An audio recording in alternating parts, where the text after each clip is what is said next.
Bienvenue au podcast Premier Visionnement. Aujourd'hui, on parle de la franchise Ghostbusters. Bien entendu, avant de commencer à écouter le podcast, je vous suggère fortement d'écouter le film car on va spoiler le film complètement. Are you alive? It was extraordinarily bad. Bonne écoute. I think he can hear you, Ray. Don't move. It won't hurt you. Bienvenue à Somerville. Aujourd'hui, on parle de SOS Fantôme, l'au-delà, sorti en 2021 et réalisé par Jason Reitman, avec Carrie Coon, Finn Wolfhard, McKenna Grace et Paul Rudd. Je suis Mathieu et non, je n'ai pas dépassé l'ère du VHS. Alors, bienvenue dans la rétrospective des Ghostbusters. Cette semaine, on est en train de revenir en arrière, rétrospective là, que j'ai commencé là, il y a quelques semaines, peut-être un mois et demi dans le fond, puis qui va s'achever là, dans le fond la semaine prochaine, où on va parler du nouveau film, le 5e film dans toute cette rétrospective-là. La franchise des Ghostbusters, puis c'est ça, dans le fond, là, on fait le film là, juste avant là, qui est sorti là, en 2021. Ça n'a pas été une histoire facile pour se rendre au film d'aujourd'hui. Si on recule, mettons, au film là, de 89, Ghostbusters 2 ou SOS Fantôme 2, dans le fond, on avait essayé de faire un troisième film plusieurs fois au travers. J'en ai parlé un petit peu la dernière fois quand j'ai parlé du film de 2016. Puis peut-être que vous n'avez pas eu envie d'entendre ce que j'ai à dire sur le film de 2016, parce que j'ai quand même donné quelques compliments aussi.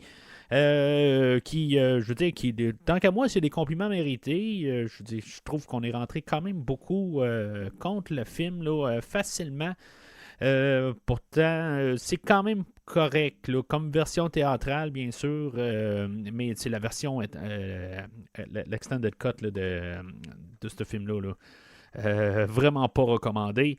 Mais la version théâtrale, je veux dire, je l'ai pas en 100% endossé, mais en tout cas, vous pouvez toujours retourner en arrière là, si maintenant vous avez des doutes de où est-ce que je viens là-dessus, qu'est-ce que j'ai à dire là-dessus.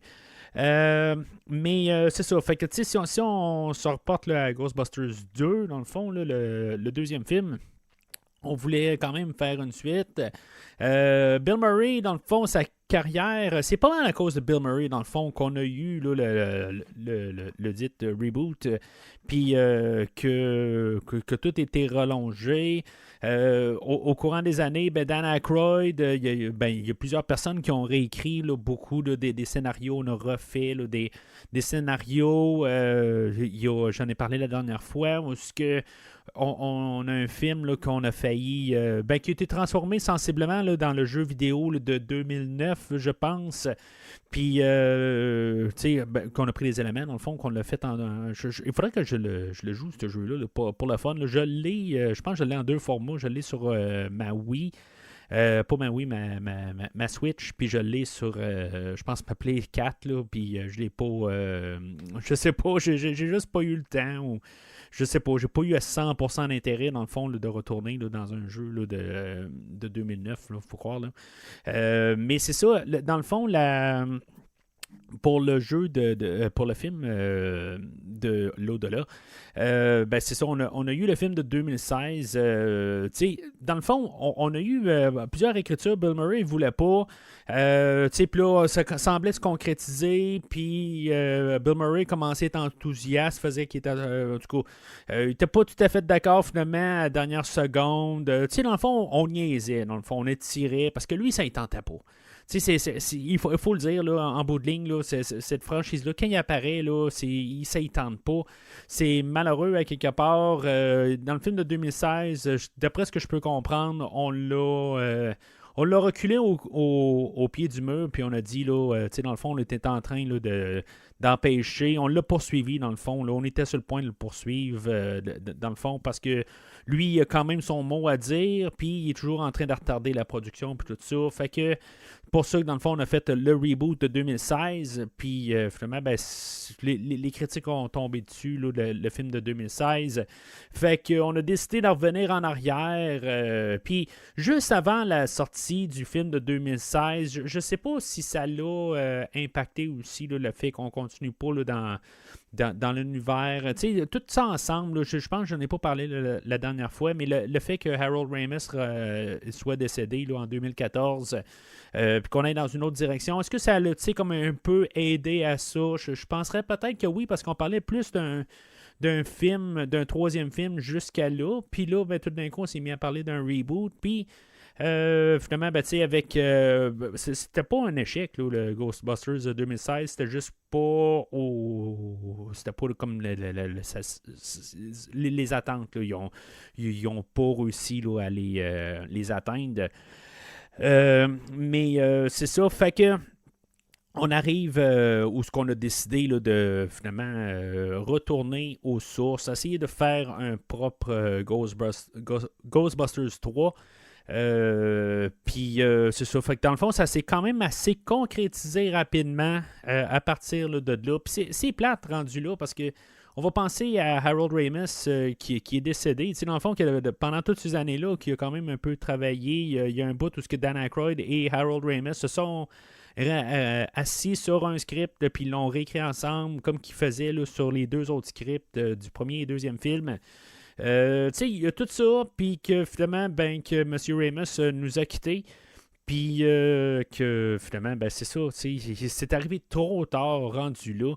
Fait que là, tu sais, on est un petit peu peut-être en rattrapage avec le film aussi, là, tu sais, on va en parler là, tantôt là, avec les choix là, qu'on va choisir dans le film, là, les côtés histoire. Mais c'est ça, fait que finalement, ben, tu sais, je le répète, là, c'est à cause de Bill Murray qu'on se ramasse si loin que ça. Après le deuxième film, puis finalement, ben, tu sais, est-ce qu'il veut vraiment être là? Tu sais, en tout cas, on va en parler là, vers la fin du film, là, dans le fond, là, dans à peu près 1h20, là, quelque chose de même, là, mais c'est ça, tu sais, honnêtement, c'est ça, on va en parler tantôt, puis surtout pour la semaine prochaine, qu'est-ce que ça va donner pour le nouveau film?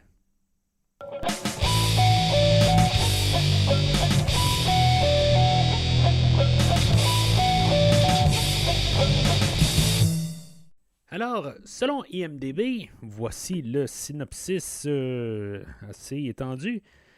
À court d'options d'argent, Callie, mère célibataire, met les pieds dans la petite ville de Summerville, Oklahoma, avec ses deux adolescents, Phoebe et Trevor. Et maintenant, il n'y a plus de retour en arrière possible, alors que la famille tente de s'installer dans la maison délabrée du défunt père excentrique de Callie.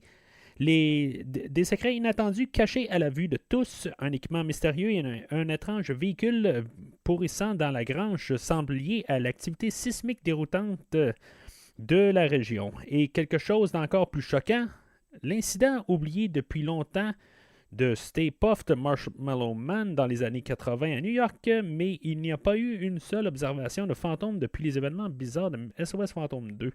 L'histoire se répète-t-elle? Phoebe sera-t-elle en lien? Donnera-t-elle une voix à son grand-père et découvrira-t-elle le lien de la famille de SOS Fantôme original? OK. Je sais pas pour la fin du synopsis, mais en tout cas, c'est ce qu'on m'a offert sur IMDb, puis c'est la seule synopsis que j'étais capable de trouver assez rapide. Mais c'est ça, fait que ce film-là, dans le fond, là, on va jouer pas mal sur la nostalgie tout au long. On va essayer de... On fera pas un reboot, pas un remake, mais tu sais, on va être fortement influencé là, par le film original de 1984. On va vouloir l'apporter. C'est un peu ce qu'on fait là, avec comme les films comme Rocky et Creed. Dans le fond, on essaie de comme... C'est plus un spin-off. Je pense que c'est pas mal la meilleure manière d'appeler ce film-là aujourd'hui. C'est un spin-off de la manière que Rocky et Creed ont fait là, leur spin-off. On ramène quand même Rocky dans la franchise Creed. Puis un peu comme qu'on va faire, les événements là, de 1984 ainsi que les personnages de 1984 et 89 vont faire leur apparition. On va comme un peu continuer. Là, c'est un legacy sequel si on veut. Puis c'est ça qu'on va faire en tant que tel. Puis bien sûr, ben, on va peser le citron, là, on va le presser en masse, là, le citron de nostalgie. Ça va être pas mal ça qui va définir le film. Puis c'est pas mal juste ça, là, sans autre pensée. Puis ça, c'est pas de la méchanceté. Là, je veux dire, les deux autres films là, étaient pas fondés sur d'autres choses. Mais c'est ça qu'on va faire, là, surtout avec comme le passage, là, l'acteur là, Harold Ramis qui est parti. T'sais, on va célébrer ça un peu dans tout ça. Chose qu'on n'a pas vraiment fait, là, à part un genre de clin d'œil à M. Ramis là, dans le film de 2016. Mais aujourd'hui, ben, c'est ça. On va comme un peu là, pas le vénérer, mais c'est ça. On va célébrer, là, dans le fond, là, la vie de l'acteur là, d'une certaine manière. Là.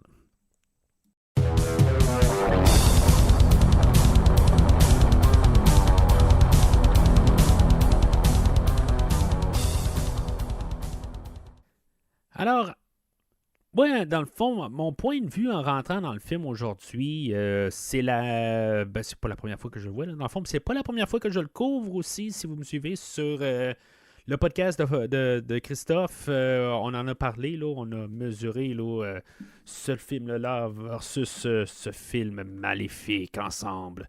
Et de Ghostbusters 2016. Puis dans le fond, ben, c'est ça. Aujourd'hui, je ne vais pas répéter la même affaire que j'ai dit, là, me semble, là, dans le podcast à Christophe. Mon point de vue a changé quand même. J'ai eu le temps de prendre un peu de recul. Initialement, ben, je vais vous donner un sommaire qu'est-ce que je pensais là, avec Christophe où à l'époque j'ai trouvé que le film était j'avais quand même aimé le film de 2016 comme que dans le fond là, je le respecte un peu là, comme j'ai parlé au début de l'épisode aujourd'hui, mais je trouvais qu'on avait juste forcé là, la note nostalgie là, puis je vais en parler aujourd'hui aussi là, que est-ce qu'on est en train de jouer juste sur nos cordes sensible ou est-ce qu'on voulait vraiment faire un film honnête. Mais chose que, tu sais, j'ai pu prendre un petit peu plus mon recul là, sur cette partie-là. Là, à l'époque, là, je trouvais vraiment que c'était le côté nostalgique un petit peu trop. Puis, tu sais, dans le fond, en pesant le piton, ben c'était pour avoir là, la faveur du public, là, si on veut. Là. Fait que c'était ça un peu. C'est pas que je préférais le film de Ghostbusters, mais je trouvais juste que finalement on s'était retourné parce que le film de Ghostbusters 2016, il était mal reçu. Puis là, tout d'un coup, ben, on se dit, bon, ben, il a été mal reçu. Fait que là, finalement, ben, on s'en va dans une autre direction. Puis je trouve que c'est pas nécessairement la bonne raison honnête pour faire un film. Tout simplement. Là. Puis, tu sais, je veux dire, ça n'a aucun rapport comme avec M. Murray, que lui, il veut pas embarquer dans le film, mais, tu sais, lui, il veut pas embarquer, puis il a pas le cœur, puis je trouve que là, on arrive, puis on va forcer le système pour ça, dans le fond. Mais, tu sais, on mettra pas M. Murray à l'avant-plan, fait que c'est peut-être une bonne affaire rendue là, de ne pas l'avoir en avant-plan, puis justement de partir ailleurs, mais bon. Fait que ça, c'était mon sommaire pour Fantastica. Puis c'est sûr, ben là, en ayant pris du recul, ben il y a il y a des affaires que j'ai pu voir, plus apprécier le film là, comme qu'il est. Fait que peut-être donner une autre aperçu du film. Fait que le film commence où ce qu'on a le personnage de Egon, dans le fond, là, interprété là, par... il y a des fois dans le film, il va être interprété là, par Evan Reitman, là, le réalisateur des deux premiers films. Puis un autre monsieur, là, j'ai pas noté son nom, là, mais dans le fond, il est fait par des trucages de caméra, puis du CGI, puis tout ça. Fait qu'on on l'a monté, dans le fond, là, pour l'amener à l'écran. T'sais, on va faire déjà un petit peu des clins d'œil. On va répéter là, des scènes du premier film, là, comme qu'on avait Dana Barrett là, qui était dans le sofa, puis il y avait des mains qui sortaient partout. Rapidement, ben, on va voir les gros chiens, là, je me rappelle pas le nom que j'avais donné. Là, je pense que j'avais un nom spécifique, là, mais je les ai pas renommés, à renoter pour le pod d'aujourd'hui, mais qui apparaît comme en fantôme là, en arrière là, de Egon. Puis on va comprendre assez rapide qu'il se fait tuer. C'est quasiment comme la première mort qu'on a dans la franchise des Ghostbusters. Quand on pense à ça, tous les personnages ont été menacés, ils ont été dans danger de mort, mais là, on va vraiment le tuer. Bon, tu sais, je sais pas. Tu sais, je comprends qu'on veut arriver avec Egon, ou Harold Ramis. Il est décédé, puis tu sais, on aurait pu arriver, puis juste lui dire qu'il est sur en voyage paisiblement, puis tu sais, en tout cas, telle autre affaire, là, tu sais, il aurait pu faire ça. C'était une manière d'aller de l'avant avec. Là, c'est sûr que ça fait... on veut l'impliquer, dans le fond. T'sais, on va faire l'histoire, dans le fond, alentour là, de Harold Ramis, rendu là, avec son personnage. Puis, je pense que c'est un bon choix. Là, je vais dire ça là, de même. Là, je pense que de faire ça, on va arriver, on va tout cadrer alentour de ça. C'est la mort, dans le fond, d'un des créateurs de la série. Puis, on va jouer avec ça. Fait que c'est correct que je vais jouer avec ça. Je veux dire, comme je t'ai dit, j'ai pris du recul. Puis c'est un choix intéressant. Puis de le garder proche. C'est pas juste comme une note qu'on dit là, quelque part, là, comme à la toute fin du film, là, on marque pour Harold, puis c'est tout, qu'on arrête ça là. Tu sais, vraiment, comme on l'implique, comme s'il était là. Tu sais, il y a la fille là, de M. Ramis qui était justement un peu impliquée, là, pas 100% dans la production, mais tu sais, pour donner sa bénédiction, elle s'est pointée sur le set une couple de fois. Il y a des photos qui existent de elle qui va porter là, le suit de Ghostbusters de son père, des affaires de même. Là. Fait que, tu sais, c'est juste pour qu'on ait quand même un sens que ça c'est endossé. Là. Puis en ayant ça, je pense que ça passe mieux la pilule, dans le fond, là. Tout simplement. Mais tu sais, on aurait pu arriver et carrément faire autre chose, comme j'ai dit, mais c'est beau, c'est un choix intéressant de l'amener. Tu sais, on le voit pas là, dans les scènes, là, on le garde dans l'obscurité et tout ça. Mais ce qui est plate, là, c'est surtout quand tu le revois. Là, je ne suis pas sûr de l'avoir vraiment remarqué la première fois. Mais tu sais, j'avais remarqué, là, bien sûr, là, les mains qui sortent du divan, mais je me suis dit, c'est comme juste un clin d'œil. Je pensais pas qu'on allait aller là, vers l'histoire, là, dans le fond, une continuité directe du premier film. Je savais que le film allait être une continuité du premier film, puis qu'on allait pratiquement là, ignorer le deuxième film.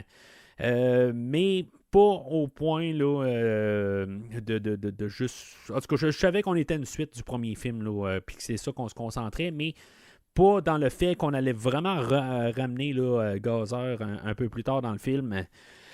Fait que c'est ça. Fait qu'on peut voir dans le fond le fantôme là, de M. Egon là, qui se promène là, dans les champs puis qui va disparaître. Puis tu sais, on peut voir quand même l'esthétique est plus moderne bien sûr, là, mais on fait ça un petit peu plus là, d'un côté là. Ben, tu sais, je veux dire, c'est comme il a continué à quand même inventer des gadgets, puis tout est rendu un petit peu plus gros. Tu sais, toute sa terre au complet, on voit là, qu'il y a que c'est comme une grosse trappe, là, on va en reparler un peu plus tard, là, mais puis que c'est tout concentré un genre là, de gros transformateur à côté, puis que finalement son transformateur lâche. Fait que tu sais, c'est comme plate un peu pareil, que dans le fond, le fait qu'il va mourir, c'est juste parce que il y a un transformateur qui a lâché, puis c'est ça dans le fond. Là. C'est pas, il n'a pas trouvé quelque chose pour... c'est un petit peu... D'un côté, on pourrait regarder ça que c'est un petit peu... Pas banal, mais c'est une manière... il meurt pas héroïquement, mettons. Là. C'est plus ça. C'est comme il a juste... il a été overpowered, dans le fond, là, tout simplement. Puis que Gozer a pris le dessus sur lui, là, puis finalement, il il a rendu l'âme, mais son âme, ben, c'est ça, on voit que finalement, là, il reste errant dans le fond.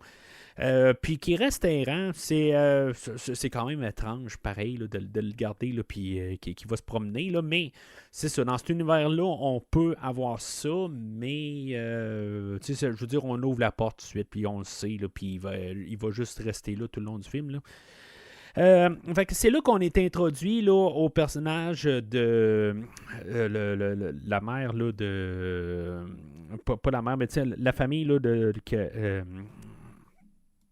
le personnage de Callie qui a 2 enfants, dans le fond, qui est la fille de Egon. Là, elle, l'actrice, là, Carrie Coon, vous avez peut-être vu là, dans Gone Girl là, avec Ben Affleck et. Son nom m'échappe, là, joué dans Die Another Day, là, Rosamund Pike. Vous l'avez peut-être vu aussi là, dans Avengers Infinity War. Puis, c'est ça, en tout cas, je veux dire, actrice que j'ai jamais vue là, auparavant. Elle, dans le fond, j'essaie de comprendre pendant tout le film, elle est née quand? Es-tu née après Ghostbusters 2, avant Ghostbusters 1? Il y a comme des photos de 1983. Je veux dire, on voit ça un petit peu plus tard. Là, il y a quelque chose qui est marqué 1983. Fait que si je peux bien comprendre, elle serait née avant le premier film. En tout cas, c'est pas très clair. L'actrice elle-même est née en 1981. Mais je sais pas. Puis si Maton est née après le deuxième film, là, en 1990, Maton, là. Ben, ça y donne quelque chose comme. Ben, ça n'a pas de sens avec les enfants, tout simplement. Tu sais que son garçon qui a 15 ans, là, dans le fond, on est rendu. On part de 89, mettons qu'elle est née en 90, elle a eu un enfant à moins qu'elle ait eu un enfant à 15 ans, mettons. Elle l'aurait eu en 2005, puis en tout cas, en 2005, puis c'est ça. Dans le fond, elle aurait eu son garçon, puis il aurait eu 15 ans là, en 2020-2021, quelque chose de même. C'est possible, c'est dans le royaume du possible. Je ne sais pas si, mettons, on va continuer pour montrer c'est qui sa femme. Je ne sais pas si c'est insinué aussi. Que peut-être c'est Janine Melnitz, la secrétaire. Si c'est elle qui pourrait être la mère, non, ça pourrait pas, parce qu'en bout de ligne, il y aurait eu un genre de il serait parlé, là, dans le fond, parce que là, c'est ça, on a aussi, là, elle... Callie, c'est ça, elle a de la misère à payer le loyer de son appartement. Finalement, elle se fait mettre en dehors de son appartement, mais elle hérite quand même là, de la maison de son père. Puis c'est ça, quand elle arrive à la maison de son père, ben là, il y a Janine qui est là. Puis je veux dire, dans le fond, qui fait un caméo. Je pensais peut-être qu'on allait la revoir un peu plus tard, mais en tout cas, je sais que la semaine prochaine, on va la voir en masse, là. Mais c'est ça, en tout cas, honnêtement, là, je veux dire, c'est une manière de l'apporter juste en caméo, puis c'est correct, là. C'est juste que je trouve qu'on aurait pu quasiment faire quelque chose de plus avec ce personnage-là, puis cette actrice-là, parce que, je veux dire, elle est encore active aussi comme actrice, là, on ne sort pas de la retraite. Ces 2 enfants, dans le fond, là, on a Mackenzie Grace, que elle joue, McKenna Grace, excusez. Elle joue elle a joué dans Les Feux de l'amour. Dans le fond, c'est une actrice, là, je pense qu'elle a 15 ans là, à l'époque qu'on tournait là, le film. Puis elle avait joué dans pas grand-chose, dans le fond. Là, je pense un show là, sur Disney. Puis fait que, finalement, on l'a pris là, pour le film d'aujourd'hui. Puis dans le fond, le film repose pas mal sur ses épaules. Puis l'important, je pense que c'est est-ce qu'elle est capable de le prendre. Puis honnêtement, je vais le dire, là, si c'était pas d'elle, je pense que le film ne marcherait pas. Je veux dire, en tant que tel, là, c'est le cœur de ce film-là, je veux dire, est très importante au film. Puis, si maintenant on l'aurait. Parce que c'est elle qui fait évoluer l'histoire. On a son frère, là, Finn Willard, là, qui fait le personnage là, de Trevor, là, que vous avez peut-être vu là, dans Stranger Things. Lui, il est important, mais dans le fond, il est vraiment secondaire. Là, il n'y a pas de. Il arrive, puis il y a une histoire là, où il essaie de se placer dans la vie, puis avec sa mère, là, ils vont dans un restaurant, puis ils rencontrent une fille, là, Lucky, qui est jouée là, par Céleste O'Connor, que vous avez peut-être été une des 5 personnes là, à aller voir Madame Webb. Là, du coup, moi, je ne l'ai pas vu encore, là, mais elle joue là-dedans. Mais on essaie de trouver une petite histoire dans le fond, là, juste peut-être pour balancer là, un homme, une femme, tout ça. Quelque chose dans le fond que je parlais un peu là, quand je parlais de Ghostbusters 2016. Là, je veux dire, on peut arriver là, puis juste faire un mélange, pas obligé de partir dans un extrême de juste mettre 4 filles, on va juste mélanger les affaires. C'est ça qu'on va faire un peu aujourd'hui. Plus tard, on va voir le personnage là, de Podcast qui est un... comment on dit là... un associé, peut-être, je sais pas, je veux dire, dans le même domaine que moi. Mais c'est ça qui fait son balado. Qui va être le fun aussi. Dans le fond, c'est quasiment eux autres qui sont les plus importants là, dans ma manière de voir le film. Puis, en guillemets, là, ce jeune couple-là, ben, et c'est ça qui amène tout le film. Là. On va placer le personnage de Paul Rudd, là, qui est le professeur d'histoire, je sais pas trop quoi, c'est même pas important dans le fond quel genre de professeur qu'il est. Lui, il arrive, il vient en dehors, dans le fond, puis c'est un séismologue, quelque chose de même. Puis, au lieu de donner sa classe, il va mettre un VHS là, de Cujo. Plus tard, il va mettre... je sais pas c'était quel jeu d'enfant, là, je pense que c'est le deuxième. Puis, dans le fond, il fait pas sa job, il est juste en train, dans le fond, de s'informer là, sur tous les séismes alentours. Mais c'est ça, on a deux têtes, deux adultes, dans le fond, là, des têtes d'affiche, si on veut. Là, on a Carrie Coon, que j'ai jamais vu avant, là, dans le fond. Puis Paul Rudd, qui est, dans le fond, le dernier du générique principal. Qui vont soutenir le film, mais qui sont tellement pas importants au film. Dans le fond, là, ils ont essentiellement là, le rôle là, de Sigourney Weaver dans le premier film là, et de Rick Moranis. C'est pas eux autres qui font l'histoire, sont vraiment comme pas figurants, mais sont juste de soutien. Puis c'est ça. Fait que dans le fond, moi j'embarque avec tous ces personnages-là. Dans le fond, là, je veux dire, je les aime tous en tant que tels. Ils sont tous. C'est sûr que ça peut casser. Là. Si maintenant il y a un personnage là-dedans qu'on n'aime pas, surtout le personnage là, de Trevor ou de Phoebe, là, le personnage là, de McKenna Grace. S'il y en a un qu'on n'aime pas, je veux dire, dans le fond, on n'aimera pas le film. Je suis pas mal sûr là-dessus. Ça va nous tomber ses nerfs. Si on est très pressé de voir tous les anciens Ghostbusters, ben, je veux dire, il va falloir prendre son mal en patience. Parce que ça va aller très loin. Puis c'est ça, fait que là, il faut embarquer. Puis tu sais, là... je me rappelle la première fois que j'ai écouté le film, j'étais là comme... Ça a l'air d'être la fille à Egon, mais je suis pas trop sûr. Tu sais, la réécoute aide beaucoup, là, savoir que c'était vraiment Egon au début. J'étais comme pas certain que c'était Egon au début.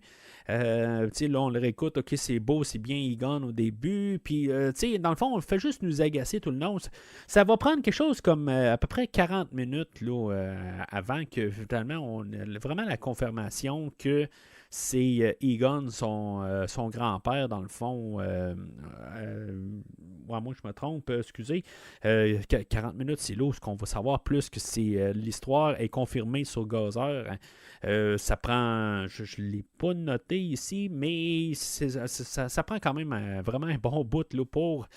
confirmer là, que c'est Egon. Puis on veut jouer avec ça. Je veux dire, est-ce que c'est la fille avec, man? C'est très évident que c'est la fille à Egon, mais on veut pas nous le dire. C'est tout simplement, on est là comme c'est-tu elle, c'est-tu pas elle, on voit avec les lunettes, les affaires de même. On veut jouer avec ça. Ça a plus de sens que c'est sa fille parce que juste les vraies choses qui se sont produites, là, que Harold Ramis est décédé, tout ça. Fait que c'est correct, là, mais ils nous niaisent avec ça un petit peu là, tout le long là, du début du film. Mais c'est ça, fait qu'on a le personnage là, de Paul Rudd qui se rajoute aussi juste en arrière de tout ça. Puis le personnage là, de podcast, que lui, c'est ça, lui, il est à l'école avec Phoebe. Puis, tu sais, elle, je sais pas, elle a comme un petit côté autiste où ce que, tu sais, elle a comme pas de sens de l'humour d'un côté, mais elle va sortir des fois des blagues là, qui sont plates, là, mais tu sais, je veux dire, comme évidentes. Puis je pense que c'est ça qui fait un petit peu son charme, quelque part, qu'elle fait juste comme être pas là, tu sais, un peu, puis elle est comme un peu déconnectée, mais en même temps, ben c'est ça, tu sais, elle est comme pas remplaçante de Egon, mais ça serait comme le personnage qui ressemble le plus à Egon en bout de ligne, là, le plus le personnage peut-être intellect, puis que aussi Egon, ben aussi, il est un petit peu étrange comme personnage. Fait que on a le personnage là, de Phoebe et de podcast là, que dans le fond ils apprennent à se connaître. Éventuellement, podcast amène Phoebe là, pour une raison ou une autre. Là, il l'amène voir des genres de ruines qu'éventuellement va être comme où ce que Gozer va renaître comme par hasard. Il y a peut-être un peu de trop par hasard qui arrive là, mais c'est ça, on va comprendre là, que c'est pour ça que Egon s'est installé là pour le retour là, de Gozer. Je me dis, ce que je lisais aussi, là, c'est pourquoi qu'on avait choisi là, de ne pas aller à New York dans l'épisode aujourd'hui, c'est parce qu'on voulait faire plus un film familial. Puis, tu sais, j'approuve ça en tant que tel, de ne pas aller à New York. Je pense que ça aurait comme un peu ramené aux 3 autres films. Puis, tu sais, je pense que le fait qu'on ramène ça en campagne, puis, tu sais, qu'on est plus concentré sur les personnages, je trouve que ça fait plus petit, ça fait moins grandiose qu'est-ce qu'on avait vu dans le fond, là, dans le film de 2016, même le film, les 2 autres films, là, puis même le deuxième, là, avec la Statue de la Liberté à la fin, tout ça. Mais je trouve que ça met ça plus simple, puis on se concentre plus sur les personnages, puis je trouve que c'est un très bon choix. Fait que eux autres, c'est ça, ils font juste comme présenter l'endroit là, où ce que Gozer va renaître. T'sais, on a encore des clins d'œil avec les chiens qui sont comme en statue. Puis, c'est ça. Fait que finalement, Phoebe, elle va retourner chez elle. Puis, elle va avoir comme un tableau un plateau d'échecs à côté de son lit. Puis, Egon va jouer avec elle pendant qu'elle dort. Il va déplacer là, les joueurs. En tout cas, je ne sais pas comment on dit ça. Là, les jetons un peu partout. Puis, dans le fond, on va comprendre là, que comme sa maison est hantée par son grand-père. Ça aurait pu être un esprit maléfique, quelque chose de même. Ça, cet aspect-là du film, là, je trouve que ça fait peut-être, je sais pas, ça me fait penser à Casper, genre, je sais pas trop, là, de Casper the Friendly Ghost, là. Je sais pas, ça me fait un peu, le petit fantôme blanc, là, Casper. Je sais pas, j'ai comme pas l'impression à 100% d'être dans un film de Ghostbusters. Je trouve que, on est en train là, de juste ou Ghost Dad là, avec Bill Cosby ou quelque chose de même, comme tout d'un peu là, une comédie avec, c'est vraiment étrange un peu là, comme idée, mais ça va avec la thématique, mais on joue quand même. C'est étrange un peu là, dans toutes ces scènes-là. Puis, plus tard, où est-ce qu'elle va trouver son atelier à Egon, puis, elle va trouver toutes ses affaires, son habit de Ghostbusters. Egon va y pointer avec sa lampe. Puis, des affaires de même, là. C'est comme, quelque part, là, je trouve ça un petit peu. C'est trop, quelque part. Oui, on a eu des fantômes dans les 3 autres films, mais c'est comme.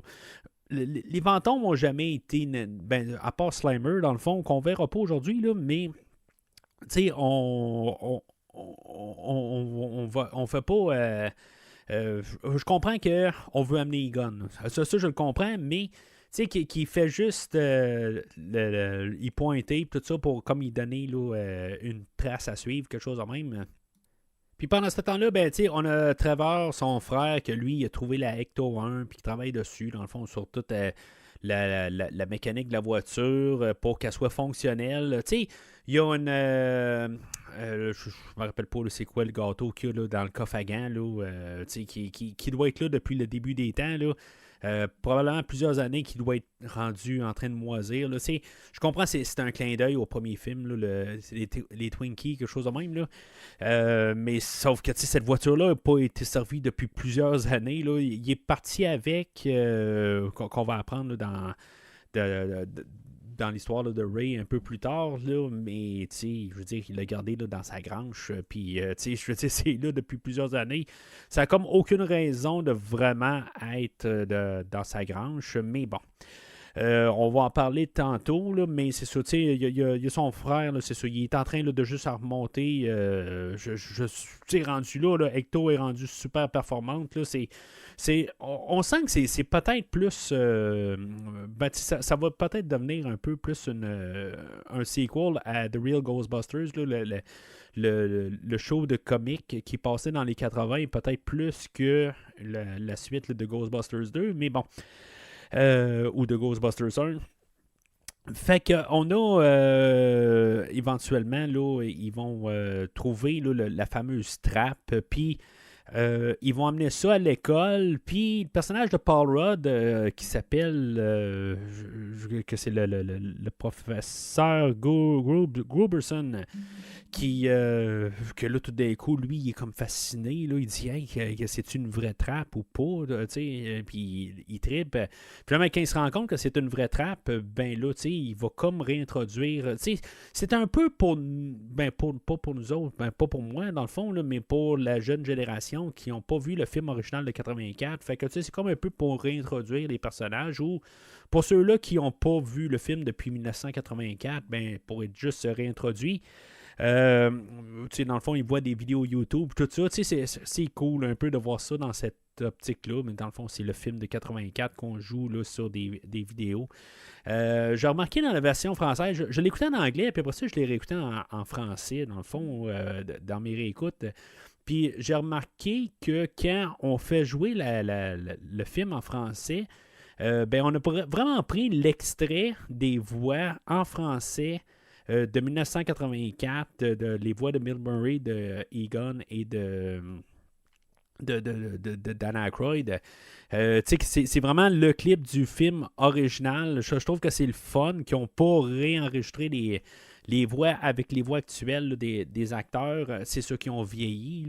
Puis je ne sais pas si c'est les mêmes acteurs, là, mais à la fin, ils ne sonnent pas pareil. Là, tant qu'à moi, là, c'est sûr que il y a 40 ans de différence, là, ou presque. Là.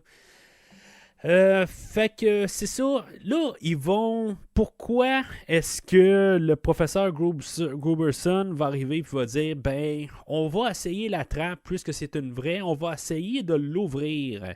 C'est quoi l'idée? C'est là, je veux dire, je me dis, OK, je veux dire, le gars, il est bright, je veux dire, tu sais, il est séismologue, tu vois qu'il est capable de faire des calculs, des affaires de même. Mais c'est quoi l'idée de plugger une trappe et faire libérer un fantôme qui était attrapé?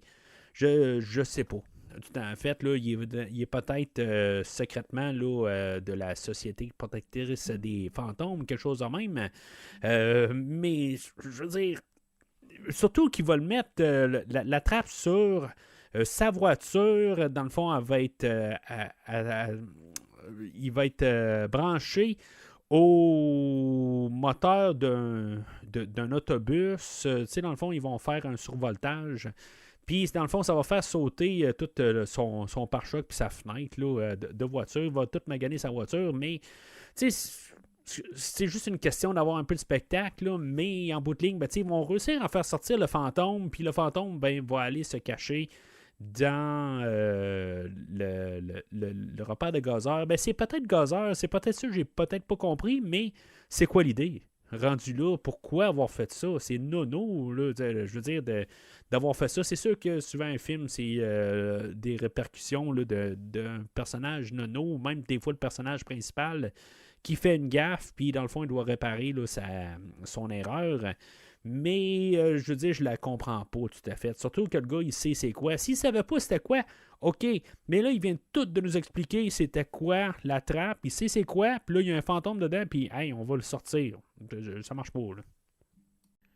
Fait qu'on arrive au bout où ce que Phoebe et Podcast, ils se mènent à essayer là, le rayon le rayon à protons. Puis là, c'est ça. En tout cas, je veux dire, ce que j'aime là, dans ce film-là, c'est qu'ils ont la. Tu sais, ils gardent le côté rustique des 80. Ça a l'air bric-à-brac un peu. Tu sais, j'aime ça qu'ils ont gardé là, toute la forme des tu sais, tu vois, genre, il y a juste un piton pour mettre à on. Puis, tu sais, juste le côté. Maison là, de toute la fabrication. Là, c'est pas exactement, ça ressemble beaucoup là, au montage original, mais Phoebe, elle doit remonter pareil là, une partie là, le Proton Pack, là, en tout cas le sac à dos. Fait qu'elle l'essaye.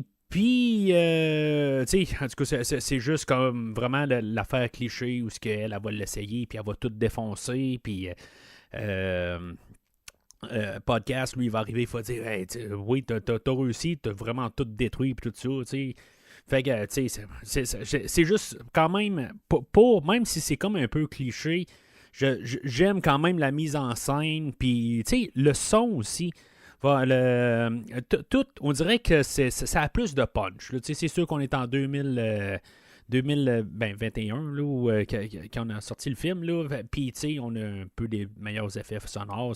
C'est très similaire à l'original, mais elle a un petit peu un meilleur mix, si on veut. Là, mais je rabaisse pas le produit original, là, qui sonnait là, aussi pareil, mais en tout cas, toute cette scène-là, pareil, la mise en scène, tout ça, je trouve que je l'aime bien. Je suis pas sûr si j'ajoute le fait qu'elle est capable de quand même tenir le rayon à protons. Si elle est capable de le tenir, c'est sûr qu'il garde Egon à la fin, lui, il n'a pas le choix de comme l'aider à le tenir parce que justement, il n'est pas capable de stabiliser, mais je trouve qu'il est pas mal stable pareil. Quand on regarde quand même les Ghostbusters dans les 2 premiers films, ben, il y avait de la misère à quand même juste garder ça droite. Puis elle est capable de quand même, c'est pas droite, mais c'est quand même assez stable quand même. Là. Quand je pense qu'il y a un adulte qui avait de la misère à les garder là, dans les premiers films. Là. Mais bon, c'est un détail, là, ça fait un petit peu partie de l'histoire justement à cause de la fin, là, mais je trouve quand même que c'est une belle scène de réintroduction. On est tout en train de reconstruire tout ça. Là, il y a comme une coupure à ce moment-là où tout d'un coup, ils entendent un cri en arrière, puis que finalement, il y a une genre de vieille, je sais pas, une industrie abandonnée, quelque chose en même, un genre de gros hangar, puis ils trouvent un fantôme dedans, là, je pense qu'il l'appelle Muncher, que lui, il mange n'importe quoi. C'est comme un substitut à Slimer parce que Slimer, ben c'est ça, il était rendu gentil là. Je suis curieux de savoir qu'est-ce qu'il va devenir dans le nouveau film. Là, je sais, en tout cas, c'est spoiler, je sais, il est genre sur le poster de toute façon. Là, fait qu'il est un peu dur à manquer. Mais j'espère qu'on n'aura pas une histoire d'origine, honnêtement. J'espère qu'il ne sera pas central à l'histoire. Honnêtement, là, c'est ma peur. Mais bon, vous avez peut-être vu la bande-annonce, pas moi. Mais c'est ça, lui, il mange du métal, puis, tu sais, dans le fond, il s'est remis à cracher comme quasiment des balles. Tu sais, en tout cas, c'est tiré par les cheveux un peu, là. Si vous me regardez dans la vidéo, regardez pas mes cheveux, s'il vous plaît. Mais, c'est ça, je trouve que c'est... c'est de la BD. Honnêtement, là, ça, justement, qui mange du métal, puis tout d'un coup, il recrache. Pourquoi est-ce que, techniquement, il mange du métal? T'sais, il doit manger le métal pour avoir une genre de propriété dans le métal, quelque chose en même, puis qu'il la recrache, je sais pas. Peut-être que je cherche trop loin, là, fait que je vais arrêter ça là, mais ils vont aussi... Dans le fond, c'est un peu leur scène là, de l'hôtel dans le premier film, là, où ils se testent un peu. Ils vont comme le poursuivre. Finalement, comme par hasard, ils tombent sur Trevor, que lui, il a fini de monter la Ecto 1, que lui, il est en train là, de faire la trail avec Ecto 1. Je trouve que le film, comme la Ecto 1, c'est ça qui commence à faire un peu. Il commence à déraper un peu. Tu sais, autant qu'il y avait un peu de cœur, là, je trouve qu'il essaie d'être trop cool. Puis, je sais pas si j'adhère à ça à 100%. La Ecto a fait penser plus à justement la version comique que la version des films. Tu sais, dans le fond, éventuellement, Phoebe est s'assied sur le côté, puis là, tout d'un coup, elle a une porte de côté où ce qu'elle peut commencer à tirer. Je l'avais à la Ecto, dans le fond, j'avais la caserne. Je sais pas si j'ai mentionné ça il y a une couple de semaines, ça fait quand même un bon bout là, que j'ai parlé là, de tous les détails. Là. Je me rappelle pas exactement ce que j'ai dit là, dans chaque podcast, mais je l'avais la Ecto 1. Puis, tu sais, je me rappelle pas, mais il me semble qu'elle avait soit en arrière ou quelque chose de même, il y avait un canon quelque part, là, ou il l'avait là, dans le comic. Là, je suis pas trop sûr de ça. Mais je vais reparler de quelque chose aussi tantôt là, que j'avais comme jouet, là, que j'ai été vraiment surpris de voir.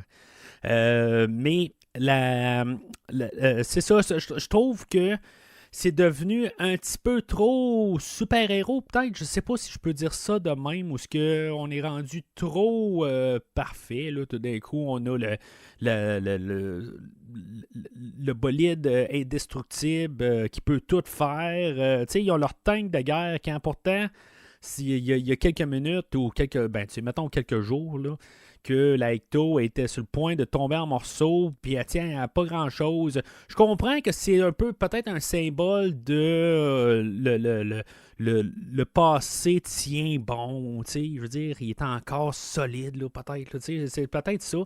Mais bon, c'est... Je sais pas. Moi, voir la Ecto là, dans les champs là, en train là, de faire la trail, je suis pas... j'aime pas ça. J'aime pas cette scène-là. Je trouve qu'elle fit pas. Là. De toute façon, elle resterait plantée. Là. Je veux dire, elle pognerait une flaque de boue, là, puis elle virerait de tour. Là. En tout cas, c'est comme ça que je vois ça. Là. Mais c'est ça. Fait qu'ils partent avec pour poursuivre le Muncher au travers du village.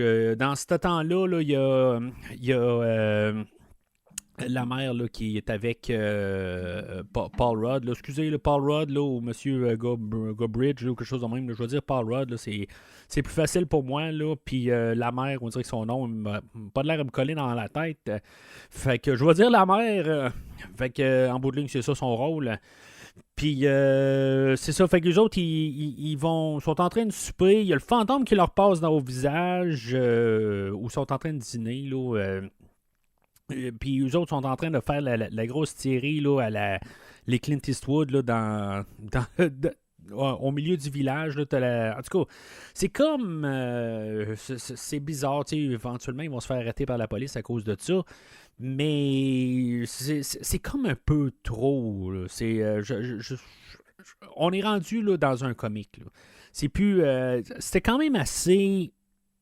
Les deux premiers films avaient comme un peu... Bon, là, vous allez me dire, ouais, mais Mathieu, il y a une statue de la liberté qui marche dans Ghostbusters 2. T'es-tu dans la réalité, là? Non, ok, je le sais.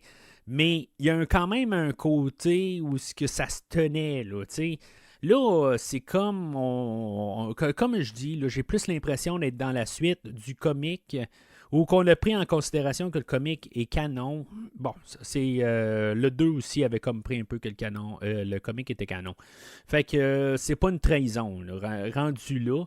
Mais, tu sais, si tu veux revenir au... Tu sais, personne a parlé des comics dans la production. Tu sais, l'amour du premier film, c'est ce qu'on démontre aujourd'hui. On démontre pas, on parle pas du comic, mais on va chercher le ton du comic. Là. Fait que c'est ça un petit peu que ça me gratte un petit peu. C'est pas que j'aime pas le comic, je veux dire, je l'écoutais, mais un comic, c'est un comic, ou une bande dessinée pour enfants, c'est une bande dessinée pour enfants. Mais c'est ça, tu sais, je me sens pas connecter ce film-là un petit peu avec le film original en fait de ton à cause des affaires de même. Mais c'est comme après ça, des fois, il revire sérieux. Il est vraiment étrange. Mais après ça, ben c'est ça. On a. Ils vont éventuellement là, attraper Muncher. Tu sais, il y a le piège que je pense qu'il tenait peut-être Gozer ou quelque chose de même là, au début. C'est peut-être ça, je ne l'ai pas compris comme j'ai dit. Mais ils ont comme un genre de drone sur roue là, qui finalement qui peuvent l'utiliser là, pour pouvoir rattraper Muncher.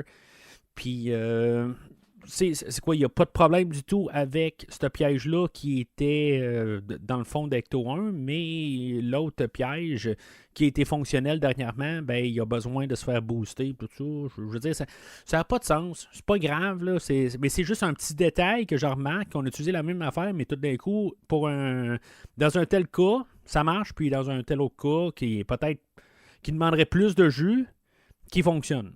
Je comprends pas tout à fait, là. Mais bon.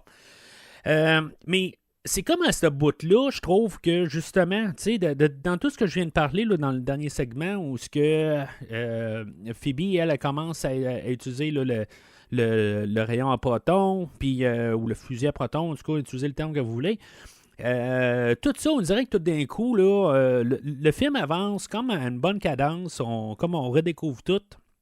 Puis là, tout d'un coup, on met la pédale dans le fond. C'est comme tout d'un coup, on saute dans un autre film. Elle embarque dans l'Ecto 1 avec son frère, que lui, il a perdu, il a raté son cours de conduite 3 fois. Tu sais, je veux dire, je serais pas sûr d'embarquer avec. Pareil, là, c'est beau, il y a des champs alentours, mais s'il l'a raté en tant que tel, c'est probablement parce qu'il y a des affaires qui marchent pas. Puis pourtant, c'est ce que j'ai pas remarqué vraiment quelque chose qui fait que je comprends qu'il n'y a pas de permis de conduire, mais il n'y a pas. Tu sais, je veux dire, s'ils avaient rentré dans un mur ou quelque chose en même, je comprends, mais tu sais, ça n'a comme pas ça n'a pas rapport là, d'être là, en tant que tel. Là, c'est beau, il n'y a pas l'âge dans le pire des cas, là, mais bon. Fait que c'est ça, fait qu'ils se font arrêter, puis là, ben elle, Phoebe a le droit à un appel, puis là, elle va décider d'appeler Ray Stantz, ben en tout cas, d'appeler les Ghostbusters. C'est, je pense, le seul lien qu'il y a avec Ghostbusters 2, où ce que Ray, il a sa boutique, là, Ray's Occult, puis qui va, ben tu sais, qu'il l'avait là, dans le deuxième, puis là, c'est ça, il continue avec sa boutique, mais... c'est ça, mais là, Ray, lui, il répond, puis là, ben, tu sais, je veux dire, il est pas trop sûr, parce que là, il dit, elle dit, bon, ben, j'appelle pour Egon, puis là, ben, il dit, Egon peut mourir. Tu sais, je me dis, bon, ben, Janine, elle l'a pas appelé Ray, il a pas dit, hey, Egon est mort la semaine passée, tu sais, je veux dire, en tout cas, c'est un détail, mais je me dis, elle l'aurait probablement appelé et pas en chicane avec les autres, là. Puis, en tout cas, je sais pas, là, je veux dire, on le voit pas, là, je comprends là-dessus. Mais, c'est pourquoi ils sont pas au courant. C'est ça que je comprends pas, là. Je trouve que ça n'a pas de sens en bout de ligne qu'ils ne savent pas. Même s'ils sont déconnectés de lui, c'est ça, il y a Janine, pareil. Fait que, c'est ça, hein. Peu importe, Ray, lui, il se met à dire toute l'histoire de tout ce qui s'est passé avec Winston, qu'est-ce qui s'est passé avec Bill Murray, le Venkman. Pourquoi? Je sais pas. Je veux dire, c'est carrément un inconnu. Il sait même pas que c'est la nièce, la petite fille à Egon. Il se met à compter ça tout de même. Lui, il n'y a pas de problème. Là. Je comprends qu'ils veulent comme un peu réintroduire d'une manière... je sais pas si c'était. On n'aurait pas dû avoir justement peut-être un caméo ou quelque chose de même. Pas juste avoir Ray. Si mettons. Tu sais, je comprends que là, ils nous mettent Ray pour nous dire bon, ben, tu sais, les vieux Ghostbusters, ils sont là. Tu sais, t'as un caméo de Ray. On peut peut-être se dire qu'on va avoir un autre mini caméo de Bill Murray un peu plus tard, puis un autre mini caméo d'Ernie Hudson aussi.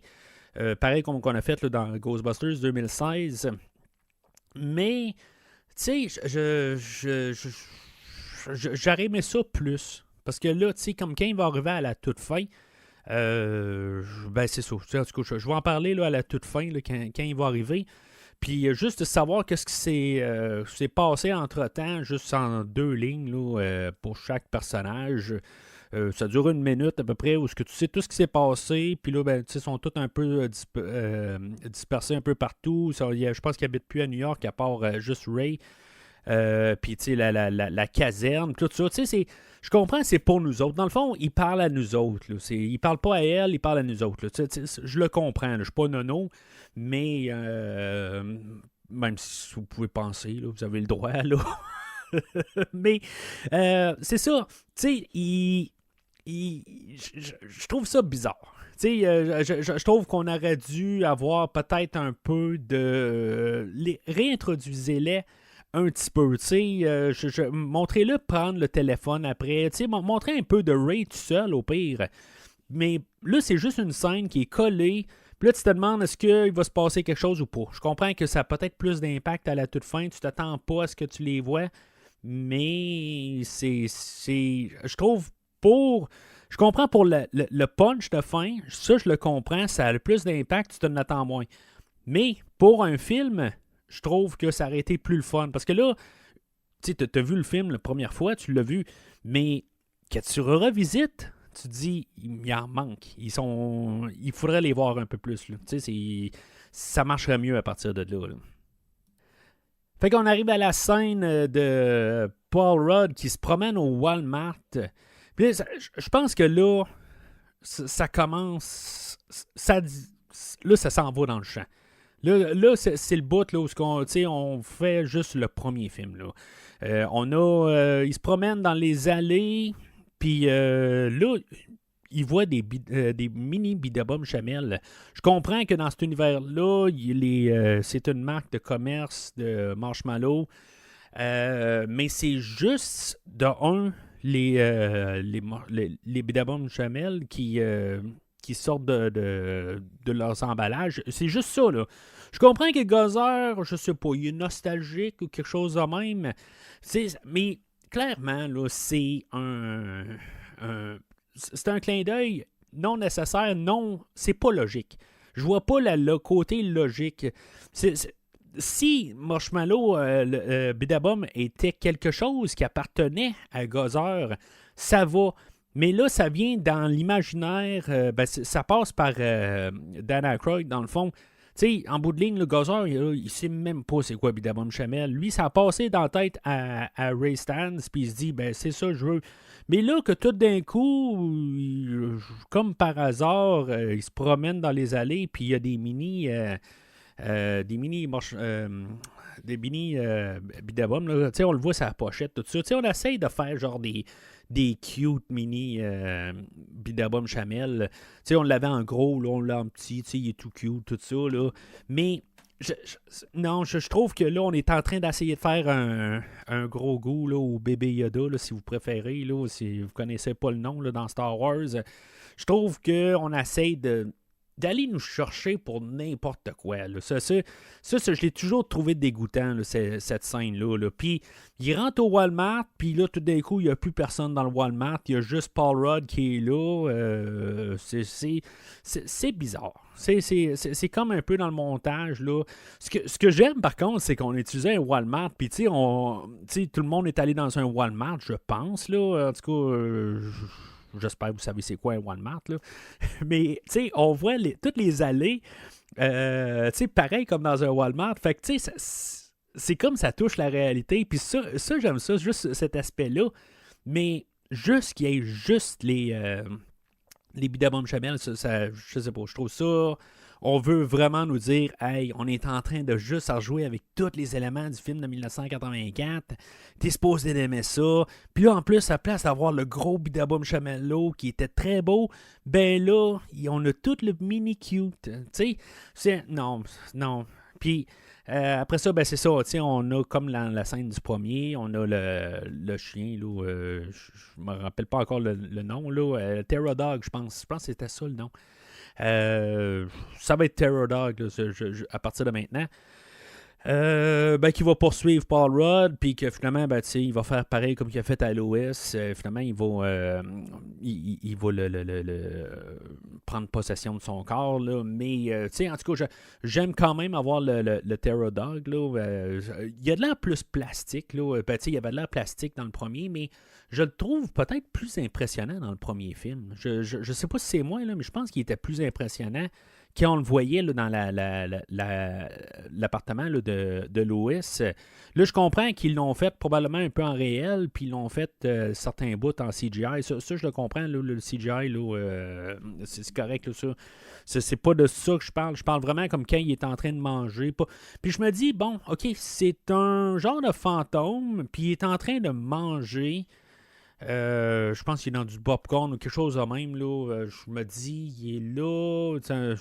Je sais pas. Tu sais, je veux dire, c'est comme si ça aurait été l'équivalent d'Anna qui ouvre son frigidaire puis qu'il est en train de manger des œufs. Là. C'est parce que c'est ça qui se passe, dans le fond. On a le Pterodog qui est dans son frigidaire, mais qui mange rien. Mais là, c'est comme si c'est ça.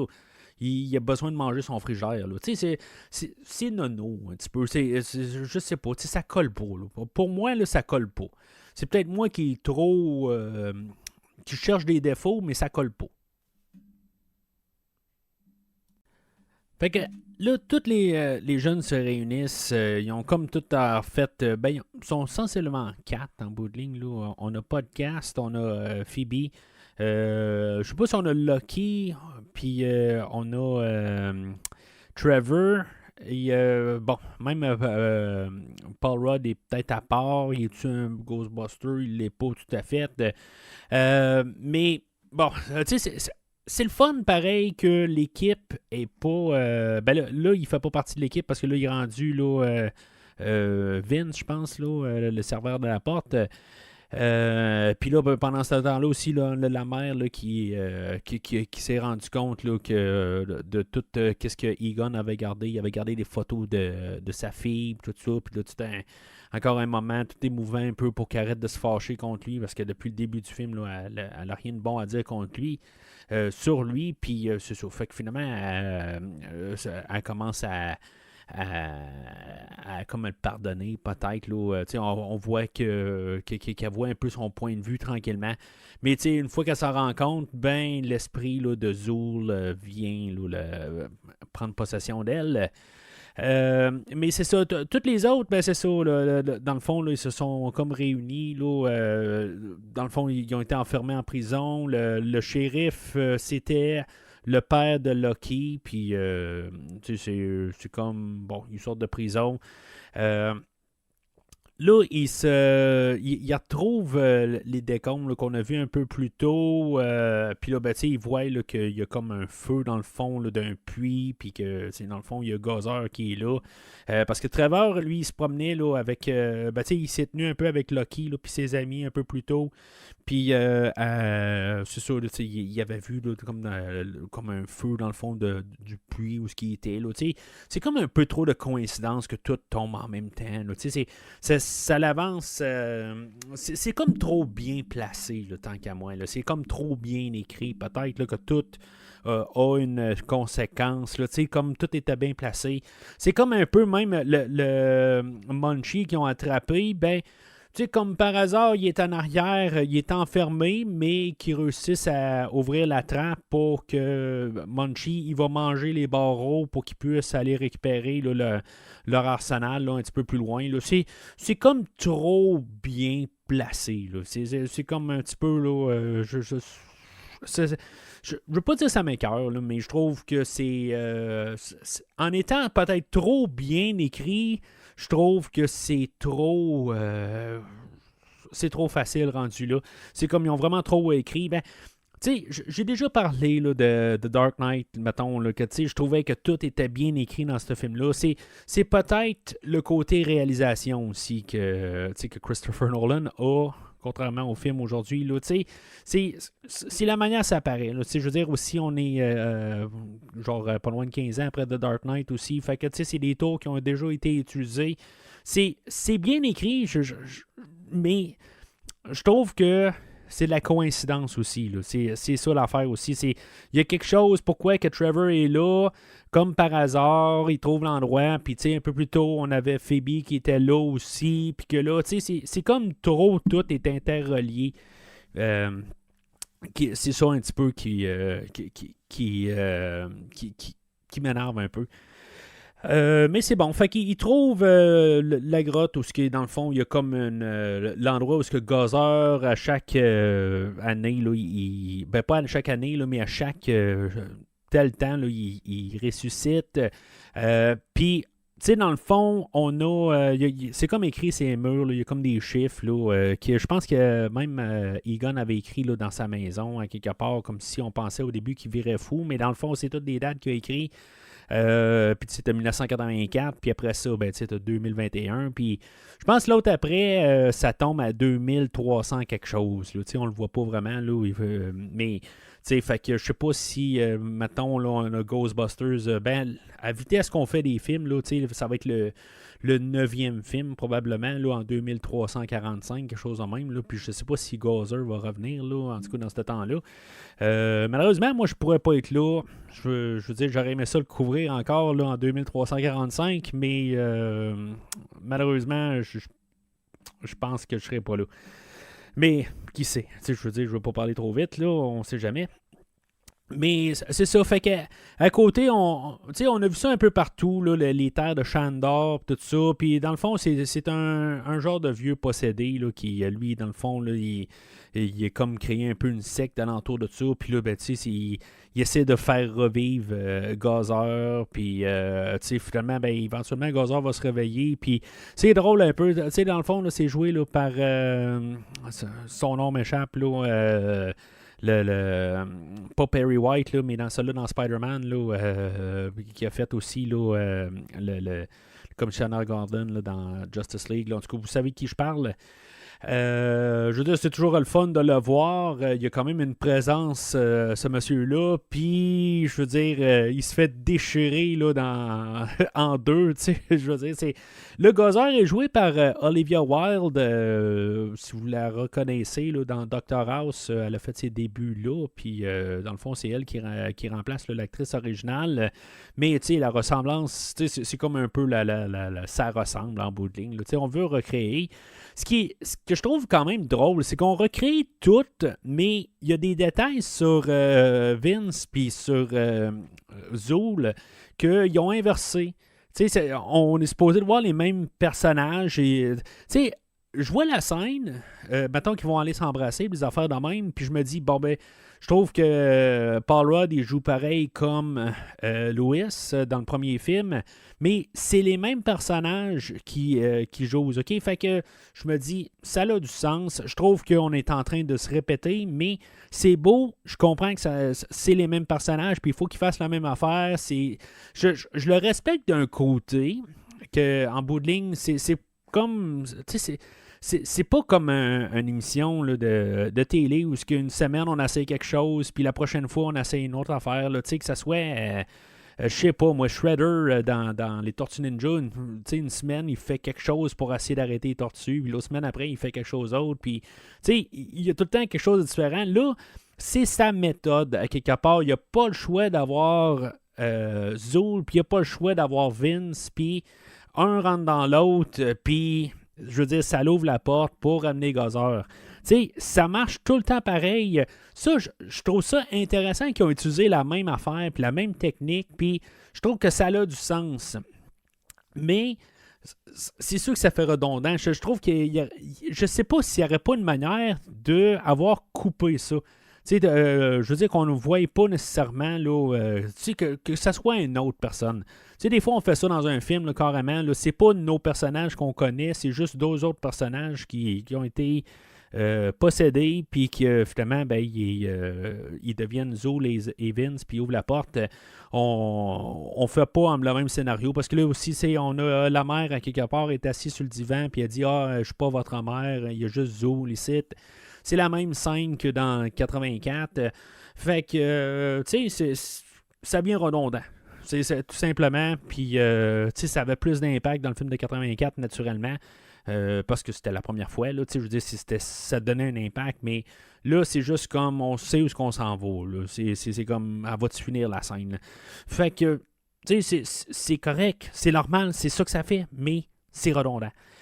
Fait que, on a ça, puis le fait que justement, on fait tout pareil, ben, tout est inversé un petit peu. Je comprends juste par la manière que Sigourney Weaver, elle doit faire 6 pieds 8, là, je sais pas, en tout cas, c'est sûr que aussi Rick Moranis, c'est probablement 5 pieds 2, là. Fait que, elle, si elle est 6 pieds, puis lui, il est 5 pieds 2, quelque chose en même, là, j'ai aucune idée c'est quoi leur taille, là. C'est comme elle qui le prend dans ses bras dans le film original. Puis là, dans le film aujourd'hui, s'ils font l'inverse, puis, je me dis, on fait toute la même affaire, mais ça n'a juste comme pas de sens, l'autre côté, là. Je comprends, là, mettons que, il se dit, bon, c'est lui qui, cette fois-là, il dit, c'est moi qui va te prendre, là. Dans le pire des cas, ça peut passer, mais pourquoi est-ce que, quand il arrive pour s'installer en face de... pas la pyramide, là, mais où il y a comme tout l'escalier là, pour arriver à les portes de Gozer, pourquoi qu'ils ont inversé de côté? Ça, je trouve que je peux laisser passer pour le côté qui s'embrasse, OK, parce qu'un est plus grand que l'autre, puis il se lance, il se retourne un peu, là, la scène de l'autre année. Ça, je peux comprendre, mais pourquoi que ça? C'est un détail, mais si, mettons, Vince est à droite normalement, puis là, tout d'un coup, il est à gauche, pourquoi? Je veux dire, j'imagine que ça doit être comme placé, une genre de, pas une hiérarchie, mais juste une manière de, comme son trône à Gozer, là, genre, placer ça de même, là, mettons. Normalement, un est à droite, le même doit être à droite, là, en tout cas. Là, je suis en train de parler d'un détail, mais je trouve ça, c'est un détail qui aurait dû rester pareil. On a tellement tout mis pareil, pourquoi que ce détail-là a changé? C'est pas important, ça change absolument rien, mais c'est comme, on dirait qu'ils ont manqué ce détail-là. Ils ont tellement voulu nous mettre la nostalgie qu'on revoit les mêmes choses. Ils veulent mettre un spin, mais si tu veux mettre un spin, je sais pas si c'est un spin, là, que je veux dire qu'ils ont juste inversé de place, là, mais je veux dire, ça n'a pas de sens pour ce spin-là. Fait que finalement, là, ils réussissent à essayer là, de passer un piège en dessous de Zool, puis finalement, leur mère est libérée. Puis après ça, ça rentre à la ferme là, à la maison de Egon. Pour essayer, de Gozer va les suivre, puis dans le fond, on essaye là, d'avoir le dernier affront à cet endroit-là. Puis, dans le fond, c'est bien apporté là, dans tout ça. Là. Éventuellement, on a l'apparition là, de nos Ghostbusters quand on pense qu'on a touché là, le fond. Nos 3 vieux Ghostbusters arrivent sur place. Honnêtement, ils ont pris un coup de vieux. Là, ça, je veux pas être méchant, là, mais Bill Murray, pas jeune. Là, j'ai pas l'âge en face de moi, mais ils n'ont pas l'air en forme. Ça fait longtemps qu'ils ont mis le Proton Pack. Là, ça apparaît. Mais ça fait du bien de les revoir. Là. Puis là, mais là, c'est là où ce que le film part en mode nostalgie, où ce que éventuellement eux autres s'asseyent, il y a Gozer qui regarde Ray puis il dit t'es-tu un dieu, un rappel au premier film. C'est un bon clin d'œil, c'est le fun, puis dans le fond là, il répond oui cette fois-là. Je vois pas pourquoi que Gozer a pas demandé un peu plus tôt à Phoebe si mettons elle était une déesse. Je veux dire, ça aurait été comme un peu. Ça aurait eu du sens à quelque part, mais ils ont gardé ça pour Ray, puis c'est correct. Dans le fond, là, l'idée du premier film revient. C'est correct. J'ai pas de problème avec ça. Mais c'est vraiment la réaction des deux autres aussi, parce que là, elle dit t'es-tu un dieu? Puis là, il est comme. Il buck un peu, puis les deux autres, ils disent ah ouais, Ray. Dit quelque chose, tu sais c'est quoi la réponse, puis là, il répond oui. Là. Fait que c'est un moment humoristique. Il n'y a pas de sens, honnêtement, là, qu'en bout de ligne, que que cette scène-là arrive. C'est comme Gozer, il s'en rappelle, mais parce que supposément qu'il se rappelle des Ghostbusters, c'est la manière que Bill Murray parle, c'est oui, il se rappelle de nous autres, mais en bout de ligne, je vois pas d'autres raisons pourquoi il se rappelle, qu'elle se rappelle d'eux autres.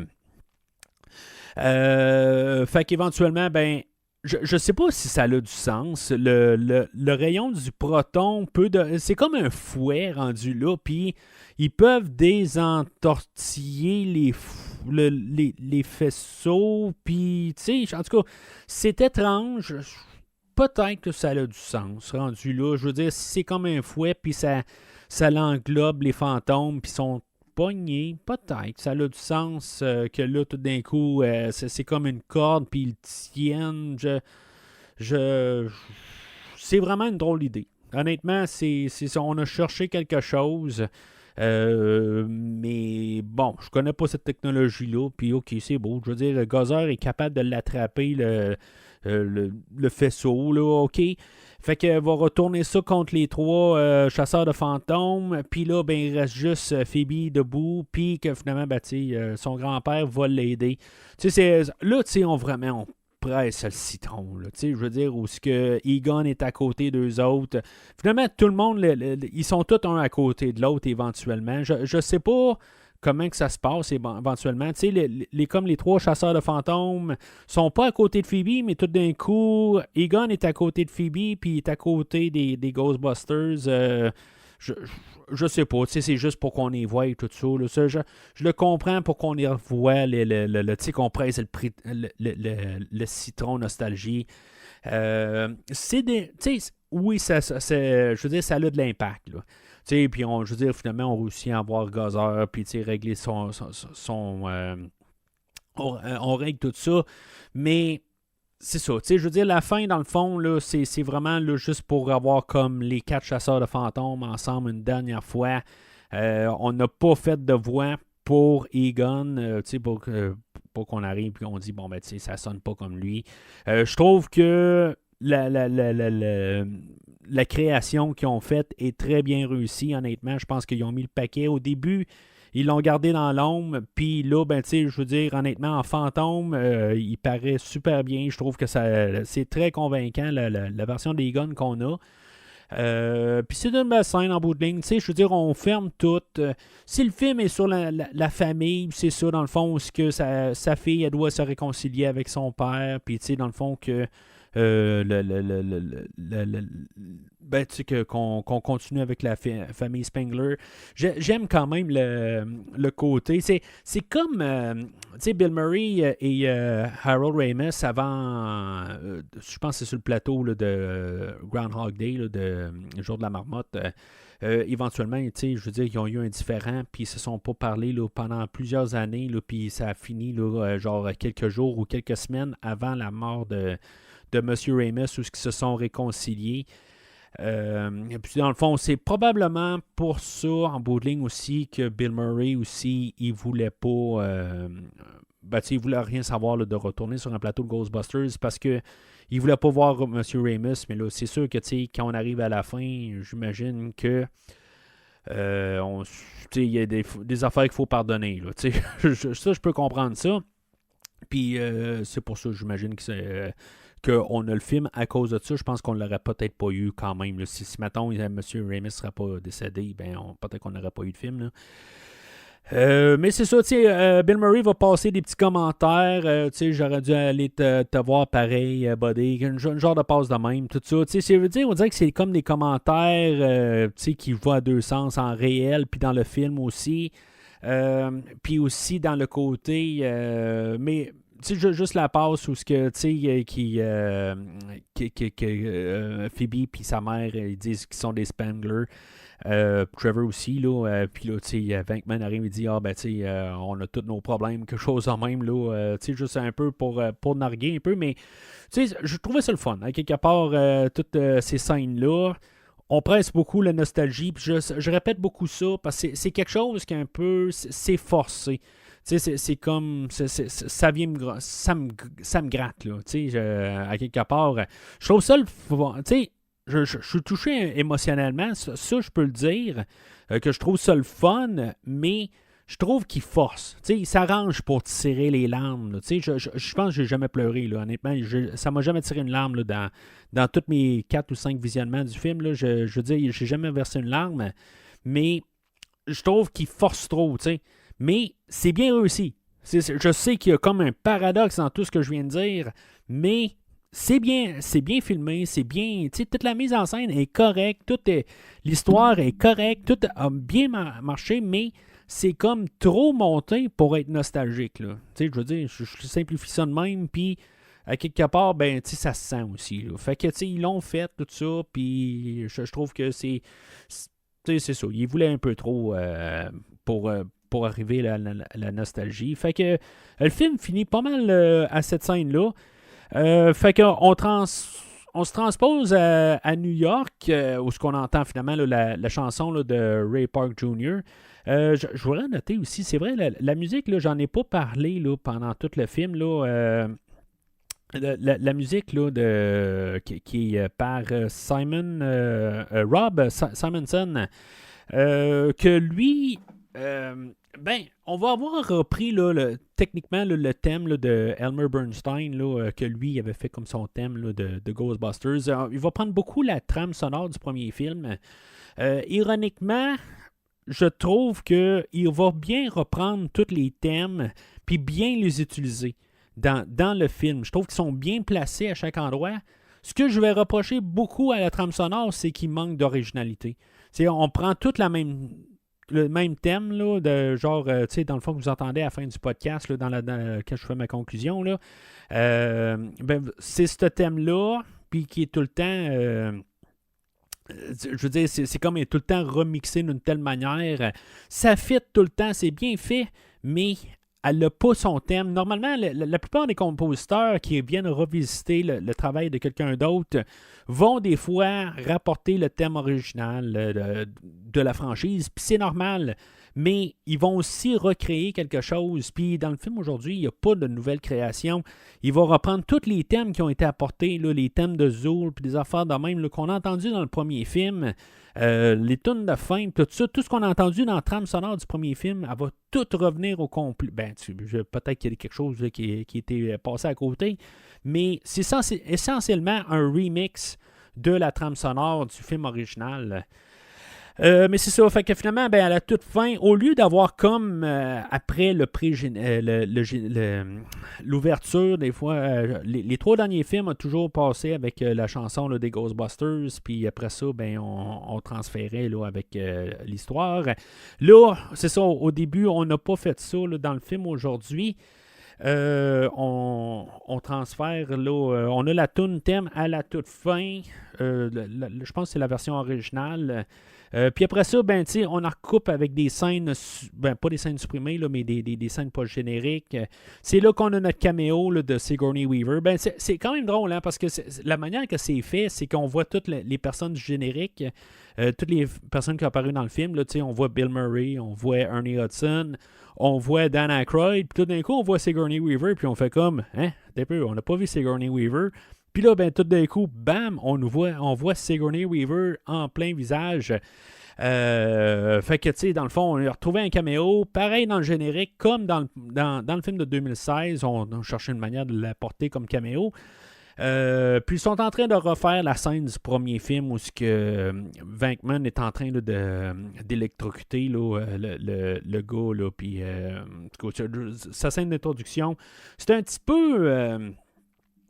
je trouve qu'il y avait comme rien à faire. C'est un rappel inutile. Il voulait trouver une manière de ramener Sigourney Weaver. J'ai aucune idée si maintenant elle va être là la semaine prochaine. J'ai une surprise là-dessus. J'aimerais ça qu'elle fasse partie là, du film, puis pas juste en caméo. J'aimerais ça qu'il y ait un rôle pour elle et pas sur le poster. En tout cas, j'ai pas... tu sais, j'ai regardé un poster, j'ai regardé les visages. Me semble qu'il n'est pas là, mais sans trop les analyser, je pense que, tu sais, podcast, puis tout le monde est là, je pense. Mais, tu sais, j'ai pas essayé de relier trop le monde. Tu sais, je veux dire, j'ai vu Paul Rudd est là, Bill Murray, puis Ernie Hudson est là, Dan Aykroyd, OK, sont là, puis Annie Potts aussi qui est là, mais... c'est ça, j'ai pas vu Sigourney Weaver, j'ai vu Slimer, j'ai vu, désolé, là, je veux dire, si vous n'avez pas vu aucun poster, il y a plusieurs posters aussi, là. On a l'autre poster où on voit juste la Ecto 1 de derrière, tout ça. Mais bon, c'est pour ça aussi que j'écoute pas les bandes annonces, fait que, c'est ça. Fait que, bon, après ça, on a l'après-générique où, dans le fond, on a une scène supprimée du premier film, puis que Janine, elle a donné un genre de médaillon, puis après ça, que finalement, elle a encore ce médaillon-là, puis après ça, elle va voir Winston, puis que Winston, lui, dans le fond, on a appris qu'il était rendu genre un grand vendeur immobilier, quelque chose de même, puis que finalement, il rejette là, la caserne, puis que finalement, c'est ça, il ramène la Ecto 1, puis que dans le fond, qu'on voit qu'ils vont reprendre du service. Là. Dans le fond, le film finit, puis il y a comme une lumière qui flash rouge. Là. J'imagine que ça veut dire qu'il y a quelque chose. Je ne sais pas si les fantômes ont été gardés là, dans le sous-sol de la caserne. Là. Je veux dire s'il y a quelque chose, mais bon. Ça nous laisse savoir qu'on va avoir un prochain film, tout ça. Si le film, bien sûr, fait de l'argent, là. Mais le film est sorti là, dans la COVID, fait que dans le fond, on savait que ça allait être un hit ou pas un hit, tout ça, mais bon, on va en reparler là, dans quelques minutes de toutes les récoltes de ça. Mais c'est ça, fait que dans le fond, le film là, est plein là, de fin, puis comme juste pour comme préparer là, pour une suite, puis c'est ça. Fait que le film finit de même.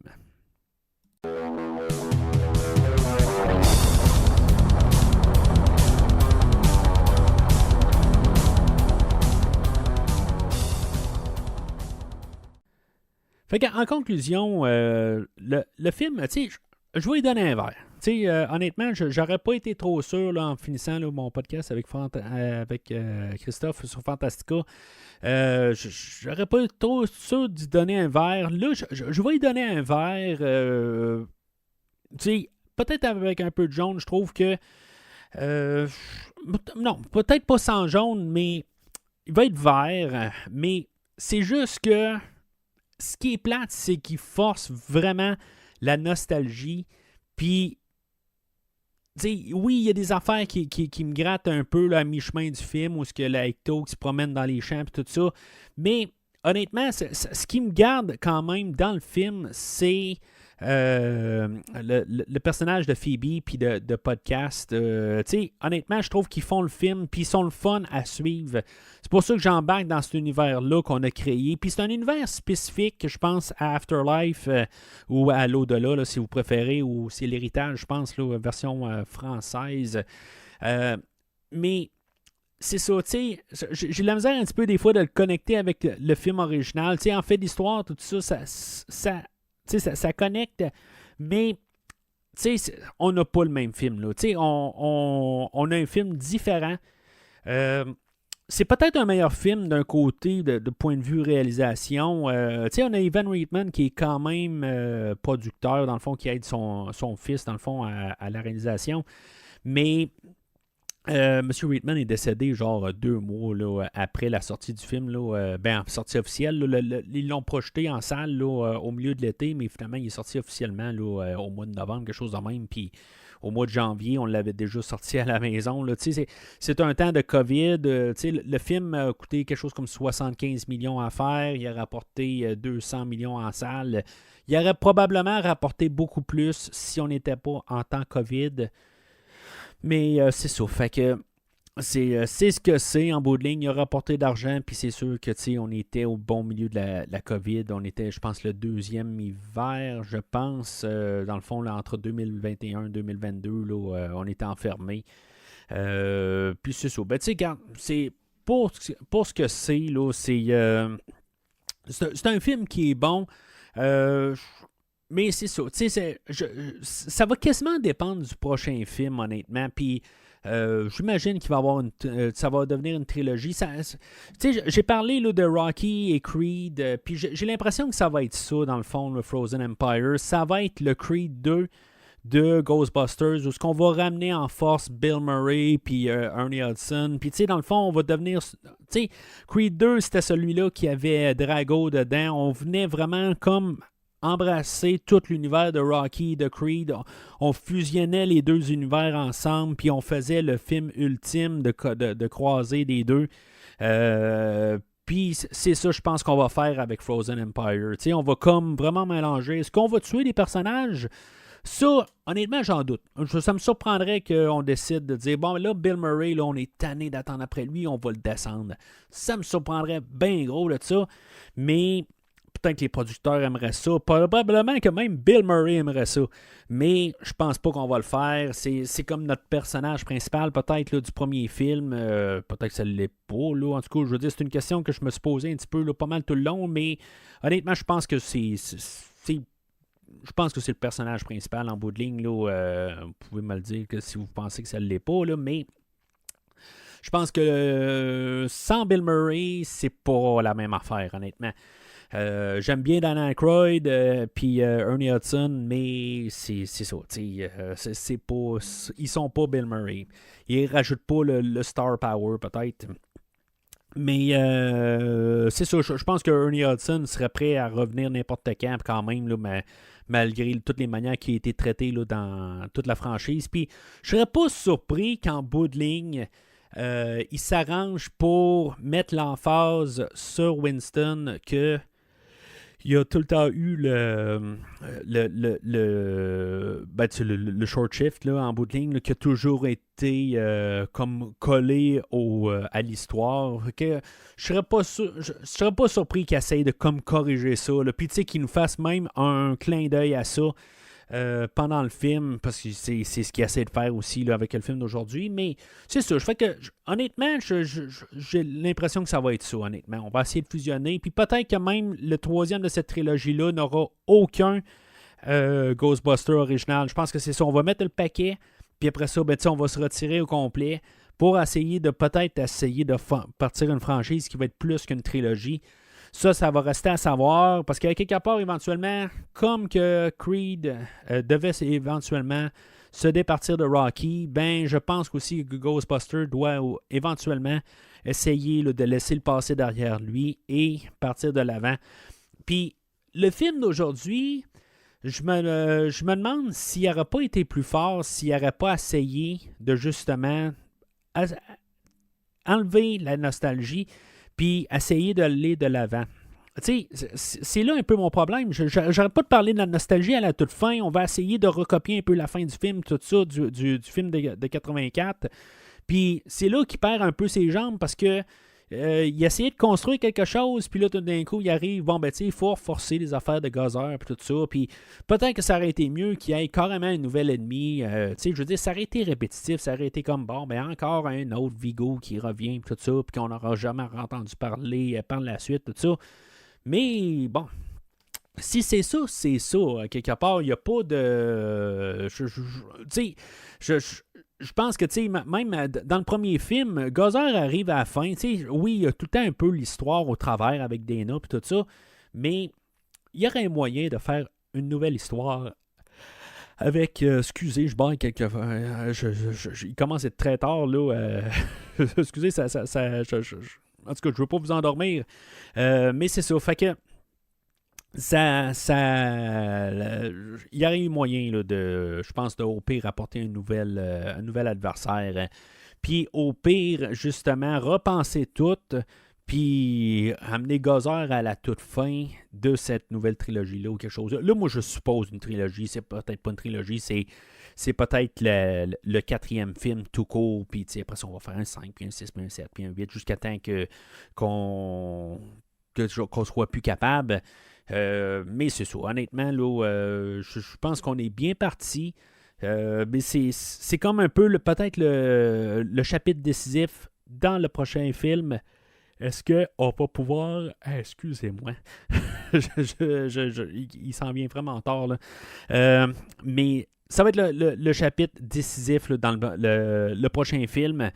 Puis on va pouvoir juger là, par les retombées de ça. Qu'est-ce qu'on fait avec l'avenir de ça?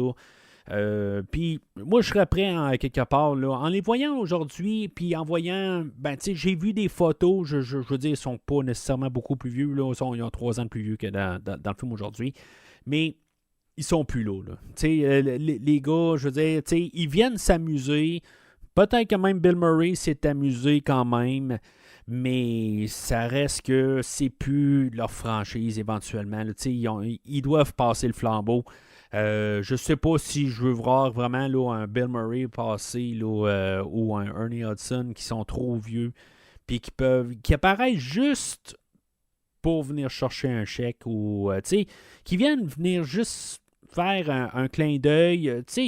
Je suis pas fort là-dessus, honnêtement. Juste pour qui viennent faire du fanservice, là, je suis pas très fort là-dessus.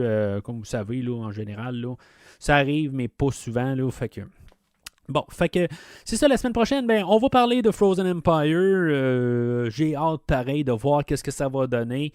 Je pense que ça, toute la gang est là. Annie Potts est là. Puis c'est ça reste. Est-ce que Sigourney Weaver elle va être là? Ça, c'est vraiment un gros point d'interrogation. Puis, est-ce que Rick Moranis pourrait être là? Ça, j'aimerais ça aussi. Tu sais, si maintenant ça pourrait être le dernier film pour clôturer tout au complet, on pourrait avoir Rick Moranis. Ça serait magique, honnêtement. Je pense que s'il pourrait arriver puis tout fermer ça ensemble, là, ça serait merveilleux. Là. Mais bon, on verra bien la semaine prochaine. J'imagine qu'ils vont trouver une manière là, de rendre hommage à Egon aussi. Mais c'est ça. Fait que excusez-moi, là, ça va être rendu la fin pour de vrai. Mais je sais pas qu'est-ce qu'ils vont faire. Ils vont-tu le ramener en. Je pense pas qu'ils vont faire plus. Là, le ramener en fantôme, un cadavre. Je pense pas. Là, je pense que le temps s'est fait. Tout ça. Ils ont comme fait la clôture à la toute fin. Vont trouver une manière d'y rendre hommage, mais ça va être subtil. Puis je pense pas qu'on va passer là, plus que 5 secondes dessus. Là. Fait que c'est tout pour aujourd'hui. Semaine prochaine, Frozen Empire. Si maintenant vous êtes nouveau podcast, vous n'avez pas écouté dans le fond les 3 premiers épisodes de Ghostbusters, je ne sais pas pourquoi. Pourquoi vous avez sauté à Afterlife. En tout cas, peut-être que vous étiez trop jeune pour en 1984 puis c'était votre premier Ghostbusters, je ne le sais pas. Bienvenue au podcast. Si vous voulez entendre ce que j'ai à dire sur plusieurs autres franchises qui ont passé le temps, qui ont été réinventées aussi dans les ères modernes, comme Terminator, où on a eu un il y a quelques années, on a eu un Rambo il y a quelques années, on a eu des X-Men, on a toute la franchise de DC. Vous pouvez vous rendre sur le site internet du podcast de toute façon pour trouver toutes les franchises, tous les films qui ont été faits, parce qu'il y a quand même, je pense, une trentaine de films que j'ai fait aussi qui ne sont pas franchisés ou qui sont franchisés mais dans un seul podcast. Vous allez pouvoir tout trouver ça là, sur le site internet du podcast à premiervisionnement.com que vous pouvez suivre aussi sur Facebook, Twitter et Instagram. En même temps, si vous m'aimez tout seul, peut-être que vous m'aimeriez en duo avec Steven du podcast Cinérum où on parle de Superman dans la série Smallville de la série qui a passé là, de 2001 à 2011 où on s'amuse dans le fond là, à parler de chaque épisode un par un pendant les 5 prochaines années, quelque chose de même pour parler là, des 217 épisodes. Et de plusieurs, si mettons vous faites partie de notre Patreon, on fait plusieurs bonus. On a parlé là, de l'Homme d'Acier, puis on a parlé aussi là, du film animé là, Superman Red Son dernièrement. Fait que on vous invite à nous suivre sur notre Patreon. Sinon, on a un feed régulier aussi, là, que dans le fond, les épisodes sortent là, à chaque 2 semaines. Donc, d'ici le prochain épisode, si maintenant vous avez un problème de fantôme, vous savez qui appeler.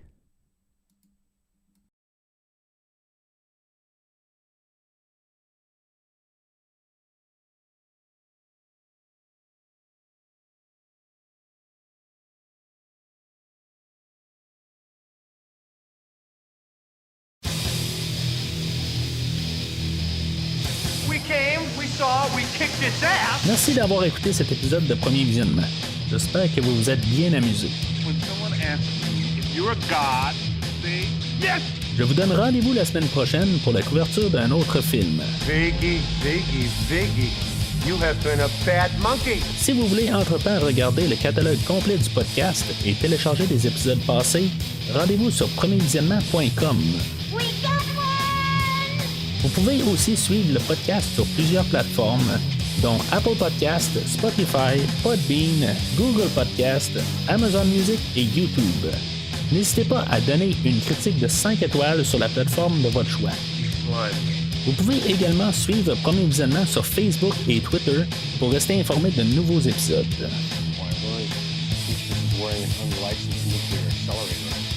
Premier Visionnement a besoin de votre aide pour grandir.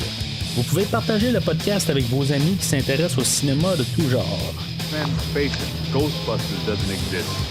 Le podcast a également besoin de votre support monétaire pour continuer. Avec un don de 10$ pour un ou 25$ pour 3 films non franchisés disponibles sur Netflix ou n'importe quel support nécessitant pas un achat, le podcast s'engage à couvrir votre choix dans les 3 mois pour vous remercier de votre don. En espérant vous voir au prochain épisode. We need something that everyone in this town can get behind. We need a symbol. Something that appeals to the best in each and every one of us. Something good. Something decent. Something pure. I love this town! Bienvenue à Somerville. Aujourd'hui, on parle de...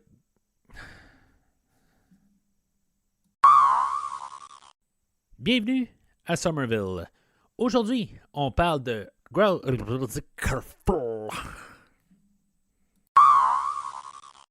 Bienvenue à Somerville. Aujourd'hui, on parle de SOS Fantôme, l'au-delà, sorti en 2021 et réalisé par Jason Reitman, avec Carrie Coon, Finn Wolfhard, McKenna Grace et Paul Rudd. Je suis Mathieu et...